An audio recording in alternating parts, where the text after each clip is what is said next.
21 septembre 1928. Comment Dieu a toujours donné à l'homme depuis le commencement de la création. Le siège de la volonté humaine. Valeur des actes accomplis dans la volonté. Exemple du soleil. Je continuais ma ronde dans la création pour tenir compagnie à toutes les œuvres du divin fiat. Et comme j'étais en sa compagnie, combien je me sentais riche et en possession de toutes choses. Il me semblait que tout m'appartenait, car la divine volonté me donnait tout. Et en faisant ma ronde dans la création, je recevais tout. Et mon doux Jésus, en sortant de moi, me dit « Oh, qu'elle est riche et qu'elle règne, la petite fille de ma divine volonté, au milieu de nos œuvres. Elles sont si nombreuses qu'elle ne peut les embrasser toutes. Et nous, charmés de la voir au milieu de nos œuvres, nous redisons sans cesse « Tout est à toi. Nous avons tout créé pour toi, pour te voir riche, belle et régnante. Et toi, reprenant cette compétition avec nous, tu nous dis « Combien de belles œuvres je possède, que je peux vous donner. Toutes vos œuvres sont miennes, et je vous les redonne, dans vos bras, comme gloire et triomphe de vos ouvrages. » Depuis le moment où nous avons créé la création, nous avons toujours donné à l'homme, sans jamais cesser, alors qu'il ne nous donnait rien. Et s'il essayait de nous donner quelque chose, c'était des choses extérieures à nous, pauvres et indignes de nous. Mais lorsque notre divine volonté sera reconnue et que la créature viendra vivre en elle, elle prendra possession de nos œuvres. Alors, nous cesserons de donner, car nous avons déjà tant donné qu'elle ne sera pas capable de tout embrasser. La créature commencera alors à donner à son Créateur, et elle ne nous donnera pas des choses extérieures et indignes de nous, mais nos propres œuvres, les fruits de nos propres ouvrages. Oh, comme nous nous sentirons glorifiés, aimés et honorés. Ainsi, la connaissance de notre divin fiat, le retour de sa vie au sein des créatures, ouvrira la compétition entre le Créateur et la créature. Elle pourra nous donner, et nous pourrons la laisser posséder. Ce sera le retour de nos œuvres en notre sein. Par conséquent, que ton envol dans notre divin fiat soit continuel, afin que nous puissions tout te donner, et que tu puisses tout nous donner. De plus, celle qui vit dans notre volonté vit de lumière, et par la puissance de sa lumière, notre volonté a la vertu d'abattre tous les maux, d'enlever la vie à toutes les passions, et de dissiper les ténèbres. Ainsi, par sa lumière, la divine volonté a la vertu de rendre la créature incapable de faire et de recevoir aucun mal. Qui pourra jamais entrer en guerre contre la lumière? Personne. Qui pourrait dire « Je peux empêcher le passage de la lumière » ? Personne. Et si quelqu'un tentait de le faire, la lumière se moquerait de lui, et avec sa vertu triomphante, elle le revêtirait et passerait par-dessus, par-dessous et tout autour de lui. Et en se riant de lui, tout en poursuivant sa course, elle le maintiendrait sous son pouvoir et sa pression de lumière, à moins qu'il n'aille se cacher dans quelques abysses de ténèbres. N'est-ce pas ce que fait le soleil? C'est bien plus encore ce que fait le soleil de ma volonté. Et l'âme, qui vit dans cette lumière, ne fait rien d'autre qu'étendre la capacité de son intelligence pour être capable de recevoir plus de lumière. Ainsi, chaque acte accompli dans mon divin fiat forme, avec sa lumière, le vide dans l'esprit humain, afin de pouvoir communiquer une lumière plus grande et plus forte. Je pensais après cela à la façon dont le royaume du fiat suprême pourrait venir. Et mon doux Jésus ajouta « Ma fille, toute chose dans mes mains peut être un moyen d'obtenir l'intention que ma divine volonté soit connue et règne parmi les créatures. J'agirai comme un roi qui veut qu'une cité se soumette à son règne. Il en fait le siège. Il leur fait toucher les choses de leurs propres mains. Et s'ils ne se rendent pas, il les fera mourir de faim. Et lorsque le peuple voit qu'il lui manque les moyens de subsistance, il se rend. Alors, le roi lève le siège. Il entre en maître dans la cité. Il fournit tous les moyens de subsistance, de façon surabondante. Il organise des fêtes et des réjouissances. Il rend ce peuple heureux. C'est ce que je vais faire. Je vais faire le siège de la volonté humaine. Je vais envenimer et détruire tout ce qui sert à la nourrir. Et par conséquent, il y aura de nombreux châtiments, qui ne seront que le siège que je ferai de tout ce qui est humain, de sorte que, épuisés et désillusionnés, ils sentiront le besoin de faire régner parmi eux mon divin fiat. Et dès que je verrai qu'ils le désirent, je prendrai le commandement. Je leur fournirai tout en abondance, et je les rendrai heureux. Toi, par conséquent, ne t'inquiète pas, je connais la manière de disposer tous les événements pour obtenir l'intention. Je pensais ensuite à la grande valeur de nos actes accomplis dans le divin fiat, une valeur telle qu'un seul acte peut s'étendre à tous. Et mon doux Jésus, se manifestant en moi, me dit : « Ma fille, le soleil donne sa lumière à toute créature avec un seul éclat de lumière, de sorte que, au même instant, et avec un seul acte, il éclaire son regard, sa bouche, je sais pas, tout, et il n'a pas à répéter son acte de lumière pour chaque membre de la créature, car un seul acte de lumière est suffisant pour tous, de sorte que chaque membre et chaque objet puisse avoir sa lumière à lui. C'est la même chose pour les actes accomplis dans ma divine volonté. Comme ils sont enfants de la lumière de ma divine volonté, elle peut d'un seul acte faire de la lumière pour tous. Elle peut s'étendre partout, car c'est une vertu et une propriété que la lumière de mon divin fiat possède en lui-même, de pouvoir avec un seul acte donner de la lumière à tous. Et s'il existe une différence quelconque, elle est en celui qui la reçoit. Celui qui est disposé prend le bien de la lumière et il en profite. Celui qui n'est pas disposé, même s'il se sent lui-même rempli de lumière, ne prend pas le bien qu'elle contient. C'est ce qui se passe avec le soleil, qui donne sa lumière à tous. Et personne ne peut dire « il ne me donne pas sa lumière ». Et comme tous peuvent la recevoir comme il leur plaît, elle ne provoque pas de jalousie. Cependant, il peut y avoir une grande différence. Certains utilisent la lumière pour travailler, et ils obtiennent un profit. D'autres jouissent de la lumière, et restent oisifs, sans rien gagner. Certains s'en servent pour s'amuser, d'autres pour pécher.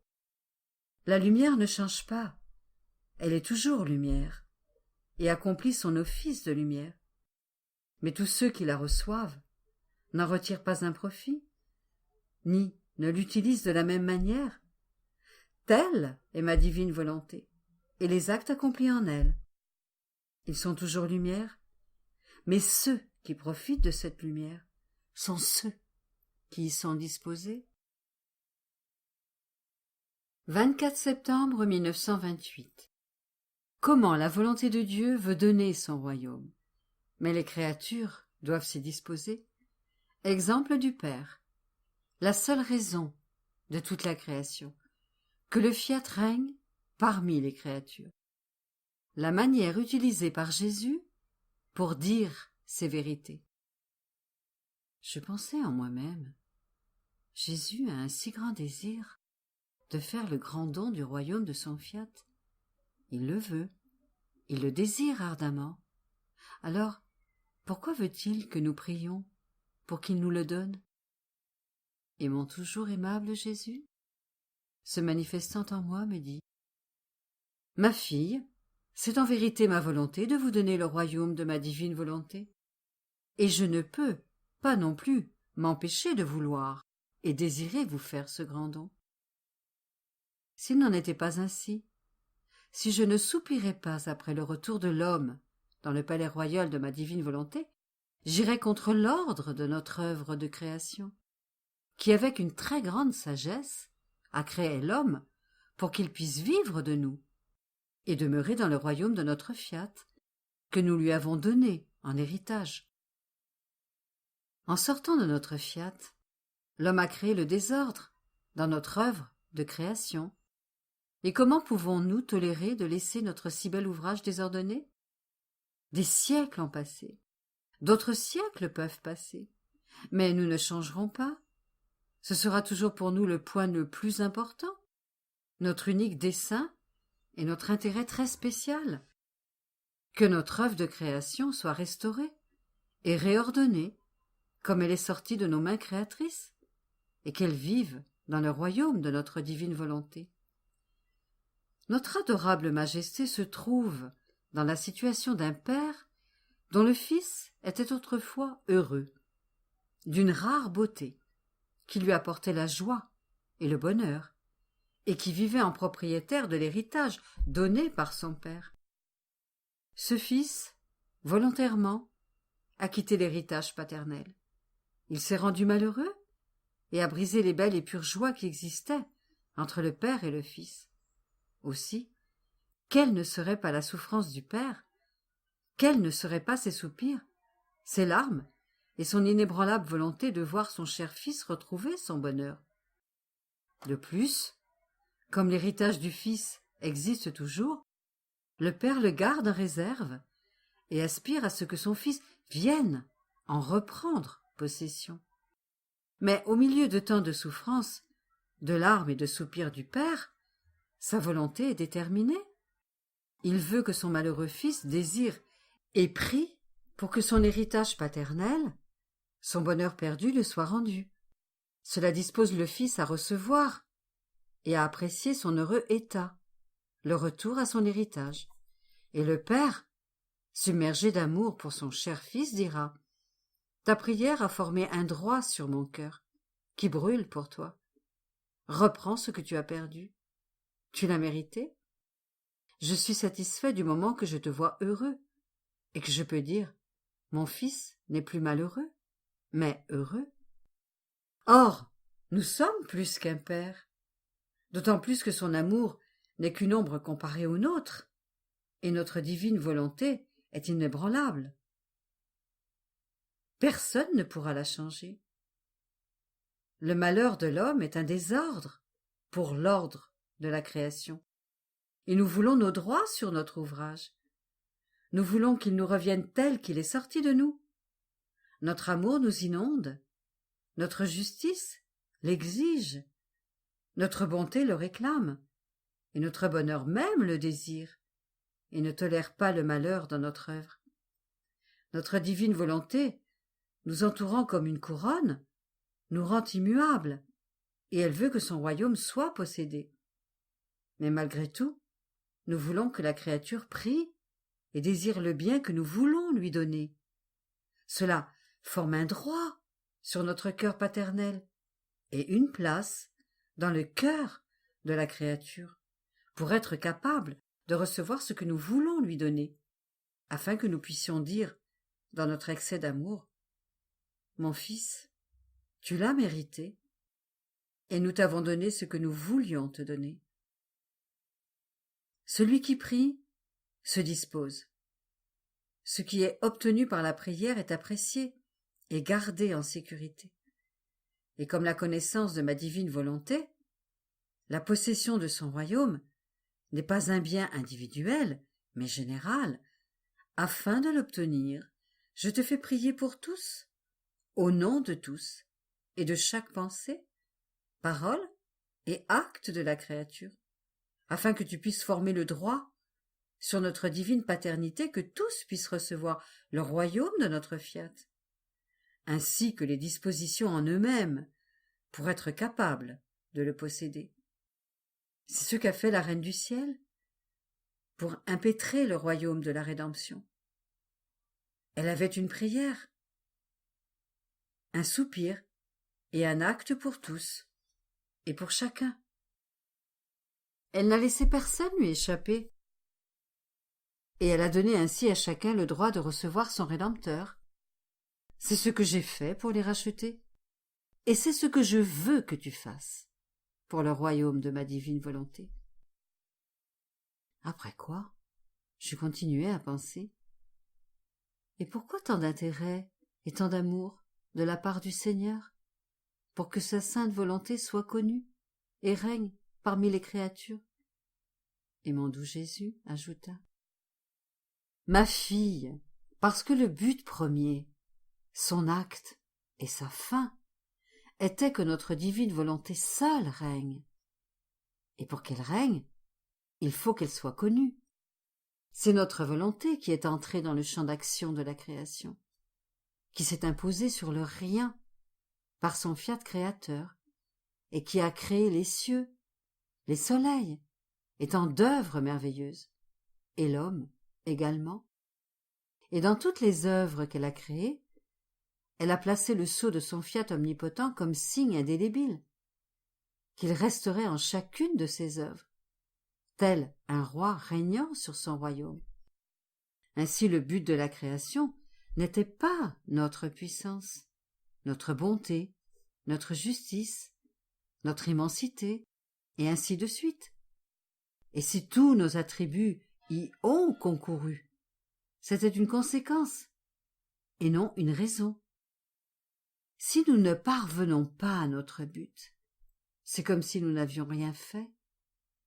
Et comme toutes les choses créées l'ont été pour l'homme, et l'homme pour nous, c'est donc par nécessité d'amour, de droit et de justice, pour l'honneur et la bienséance de nous-mêmes et de toutes nos œuvres, et pour l'accomplissement de notre dessein, que nous voulons que notre divine volonté règne dans l'homme comme origine, vie et fin de son être, tout entier. Si tu savais combien mon fiat souffre en regardant l'homme, il le voit et dit dans sa souffrance: L'ai-je vraiment fait de mes mains créatrices? Est-il mon œuvre?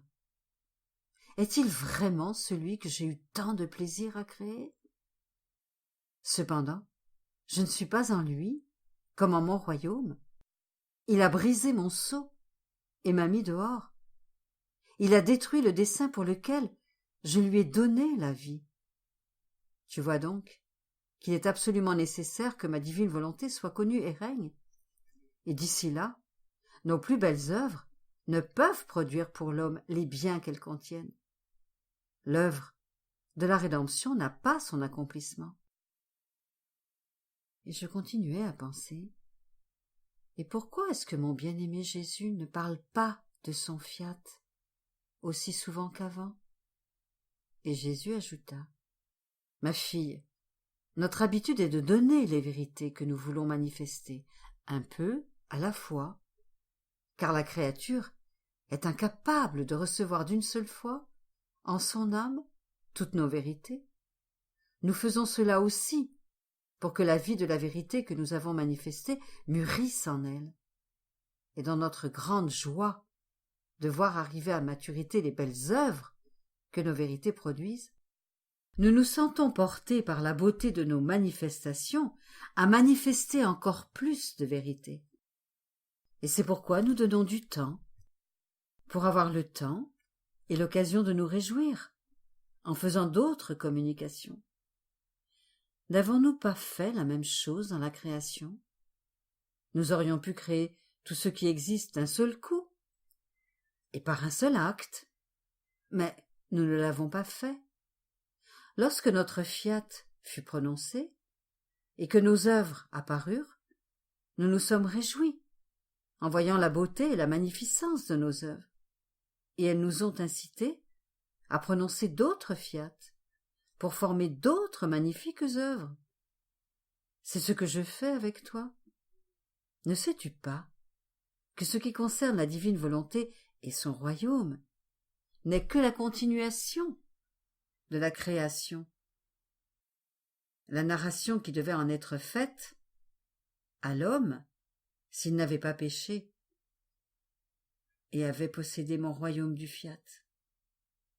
Mais puisqu'il a rejeté ma divine volonté, il a interrompu la narration de l'histoire de ma volonté. De plus, ma volonté n'avait plus de raison de continuer, puisque l'homme ne possédait plus son royaume. Maintenant, après bien des siècles, ma volonté a recommencé sa narration pour se faire connaître, un signe qu'elle veut donner son royaume. Ainsi, ce que je te manifeste concernant ma divine volonté n'est que la continuation, continuant depuis le commencement de la création, afin de raconter la vie de la divine volonté. 28 septembre 1928. Celle qui vit dans la divine volonté peut former la lumière. Chaque vérité sur ma volonté contient un bonheur distinct des autres. Mon abandon dans la divine volonté est continuel. Il me semble qu'elle ne me quitte pas même pour un instant. Je sens sa lumière en moi et autour de moi, sa force créatrice, sa vie, qui tout en étant en moi, a toujours quelque chose à me donner. Et que me donne-t-elle? Elle me donne une lumière toujours nouvelle, une nouvelle force créatrice, une nouvelle croissance de sa vie même, de telle sorte que j'ai l'impression d'être une éponge imbibée de vie divine. Et même si mon doux Jésus me prive presque de son adorable présence, avec tout au plus quelques brèves apparitions, la lumière de son divin fiat ne me quitte jamais. Et même si mon pauvre cœur est sur le point d'être noyé dans la souffrance d'être sans lui, la lumière de son fiat me traverse plus vivement et éclipse ma souffrance. Et comme je me sens inséparable de son fiat, il me fait suivre ses actes divins. Et alors que je suivais les actes de la divine volonté, mon très grand bien et bien-aimé Jésus se manifesta dans la lumière de son fiat et me dit : « Ma fille, lorsque l'âme se place dans l'acte d'accomplir ses actes dans ma divine volonté, elle se place dans la source de sa lumière et forme sa propre lumière. Si tu savais ce que signifie être capable de former de la lumière, quelle gloire, quel honneur pour la créature d'acquérir la vertu de pouvoir former de la lumière. Ce pouvoir de former de la lumière n'est donné à personne, sinon à celle qui vit dans ma divine volonté. En fait, ma volonté nourrit l'âme de sa lumière, et elle, se nourrissant de lumière, acquiert le don et la propriété naturelle de former de la lumière. Oh, comme il est agréable pour nous de voir la créature, dans la source de notre lumière, former sa propre lumière pour nous, la donner, et dire : Adorable Majesté, vous êtes lumière éternelle, et c'est de la lumière que vous me donnez. Et je vous apporte ma petite lumière, comme le plus grand hommage, l'amour le plus intense, qui, en pressant l'éponge de mon petit être imbibé de votre lumière, forme pour vous ma lumière, afin de vous la donner. Ce sont ainsi de merveilleux spectacles de lumière qui se forment entre l'âme et Dieu, avec toutes les harmonies de couleurs que possède la lumière. Que ne possède-t-elle pas? Elle possède les couleurs, les parfums, les douceurs, les saveurs de toutes sortes, et les spectacles alternent, les uns plus beaux que les autres. C'est alors que la vie dans mon divin fiat rappelle en lui le commencement de la création, et reproduit pour nous les joies et les fêtes de son début. La créature entre dans notre ordre, dans nos actes, et nous donne joie et bonheur, et nous continuons d'imprimer notre ressemblance sur son front. Après quoi, je continuai mes actes dans la divine volonté, et mon doux Jésus ajouta : Ma fille, ce sont de grandes grâces que je t'ai données. et à travers toi, au monde entier, en te manifestant tant de vérité sur ma divine volonté. En fait, non seulement mes vérités sont des vies divines que ma très grande bonté a manifestées, multipliant sa vie par autant de vérités, mais chacune de ces vies contient un bonheur distinct des autres pour être communiquée aux créatures, et une gloire différente des autres que les créatures peuvent rendre à celui qui les a manifestées. Cependant, ces bonheurs ne seront communiqués aux créatures que lorsqu'elles en viendront à connaître ces vérités. Elles sont comme autant de reines qui possèdent de vastes propriétés, distinctes les unes des autres, et qui attendent que les peuples sachent que ces reines existent, lesquelles contiennent leurs propriétés et qui ont le grand désir et le vouloir d'enrichir et de rendre heureux ceux pour qui ces propriétés sont sorties de notre divin sein. Si tu savais à quel point notre amour étouffe après avoir sorti tant de bonheur de notre sein paternel, pour autant de vérités que nous avons manifestées. En voyant que les créatures ne profitent pas de ces fêtes et qu'elles ne nous donnent pas la gloire qu'elles devraient nous rendre parce qu'elles ignorent l'existence d'un si grand bien, et cela seulement parce qu'elles ne veulent pas s'occuper de faire connaître un si grand bien et de si grande grâce. C'est pour nous une souffrance que tu ne peux comprendre. Par conséquent, prie sans cesse pour que ma divine volonté soit connue et règne parmi les créatures, afin que, comme un père, je puisse rompre le pain du bonheur pour mes enfants. 3 octobre 1928. Échange entre Jérusalem et Rome. En créant l'homme, Dieu a placé en lui autant de semences de bonheur que de choses qu'il a créées.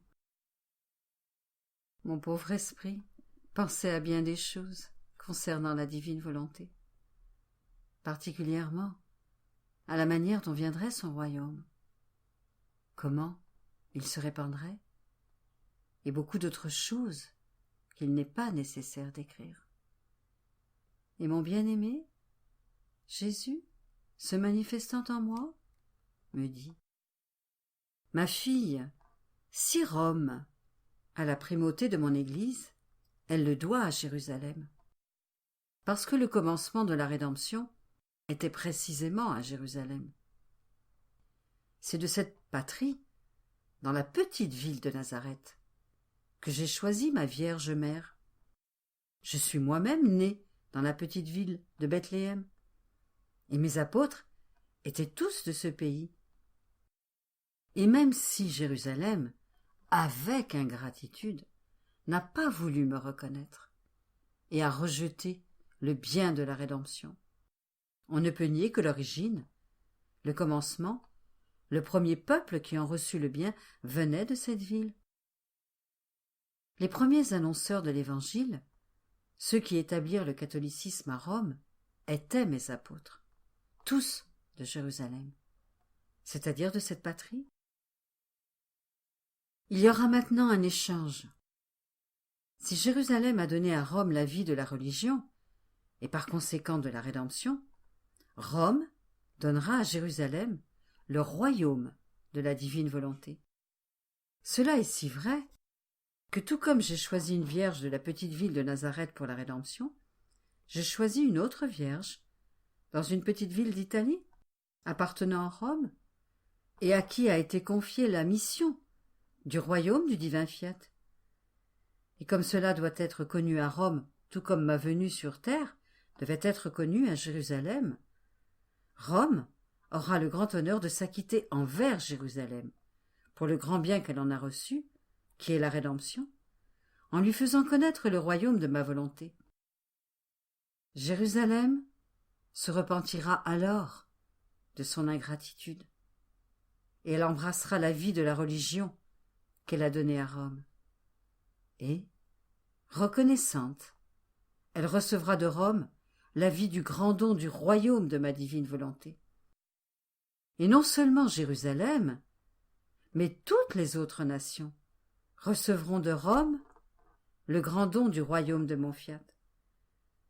Ses premiers annonceurs, son évangile, tout rempli de paix, de bonheur et de restauration de la création de l'homme. Et mes manifestations n'apporteront pas seulement la sainteté, la joie, la paix et le bonheur, mais la création tout entière, rivalisant avec eux, libérera de chaque chose créée tout le bien qu'elle contient et le déversera sur les créatures. De fait, en créant l'homme, nous avons placé dans son être toutes les semences de bonheur que possédait chaque chose créée. Disposant l'intérieur de l'homme comme un champ contenant toutes les semences de bonheur, si bien qu'il possède en lui-même tous les goûts pour être capable de savourer et de recevoir en lui tous les bonheurs des choses créées. Si l'homme ne possédait pas ces semences, il lui manquerait les sens du goût et de l'odorat pour être capable de jouir de ce que Dieu a mis de lui-même dans la création tout entière. Or, en péchant, l'homme a fait que ces semences de bonheur que Dieu lui avait infusées en le créant sont devenues malades, et il a par conséquent perdu le goût de jouir de tous les bonheurs contenus dans la création. Il est devenu comme ce pauvre malade qui ne peut pas jouir des saveurs contenues dans la nourriture. Au contraire, il se sent lourd. La nourriture elle-même se transforme en souffrance. Tout lui donne la nausée. Et s'il prend de la nourriture, ce n'est pas par plaisir, mais pour ne pas mourir. Par contre, celui qui est sain peut goûter les saveurs, la force et la chaleur, car son estomac a la force d'assimiler les biens contenus dans les aliments, et il les savoure. C'est ce qui est arrivé à l'homme. En péchant, il a fait que les semences et la force même de pouvoir goûter les bonheurs contenus dans la création sont devenues malades, et souvent elles se transforment en souffrance. Mais avec le retour de l'homme dans mon divin fiat, les semences retrouveront la santé, et elles auront la force d'assimiler et de jouir de tous les bonheurs présents dans l'ordre de la création. Un concours de bonheur commencera alors pour l'homme. Tout lui sourira, et l'homme recommencera à être heureux, tel que Dieu l'avait créé. Deo gratias.